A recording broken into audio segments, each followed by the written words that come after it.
မှခိုးလာတဲ့အတွေ့အဲ့ရအိတ်ခင်းကိုအရင်မပြောမင်းကစားဖို့တောက်ဖို့အရင်ပြောစားနိုင်မှာလုံနိုင်မှာ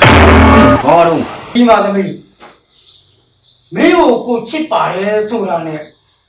မိဖို့တွေကစံအိုးထဲမှာစံတင်မလားဒီမဲ့ရဆိုင်လာမသိ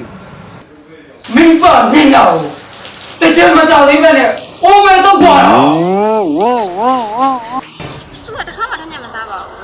ရှင်မသူ့ကိုပြောနေရန်လုံးလေးရန်လုံးဟုတ်ပါတယ်သူကထမ်းညမကြိုက်ဘူးရှင်ခမများတို့ဘွဲမကျွေးလို့နေမှာပါဒီရဲ့ရန်လုံးကိုပြောတယ်လမ်းဘေးကခွေးတွေတောင်ထက်ညက်ဆိုအရန်ကြိုက်ငါပြောနေတာအကြီးကငုံငုံနေလို့ကွာဟာမင်းဘယ်လိုလုပ်ရကြလဲငါကသွားဆိုတော့အားဆိုင်လိုက်တယ်ဒီတငယ်ကဘာလာလောက်တာလဲဟောကျွန်တော်အတီသမီးကိုစာလာပေးတာဟာစာလာပေးတာငါသမီးကိုဟာလားမင်းထက်တာမှန်ရင်မင်းနဲ့ငါတနေ့နေ့ပြန်တွေ့ရအောင်ဟုတ်ကဲ့ဇက်ကတော့မှန်ပါတယ်ဝမ်းသွားရင်ပြုတ်ပြုတ်ပါဗျာကိုဘာတွေပြောနေမှမသိဘူးကွာ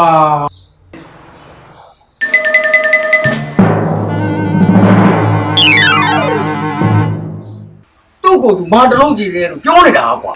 ဟာဥတလုံးကြည့်တယ်ငါဆိုင်ကိုကျွန်တော်ချစ်တယ်ဗျာဟုတ်တယ်ဦးလေးတို့ပြတ်ပေးအဲ့ကြောင့်မို့ဦးလေးအင်္ဂါပြက်တယ်ဟာ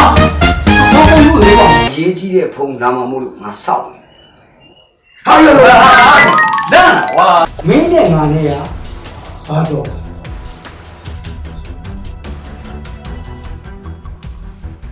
ရောက်ခမနဲ့တမဟာ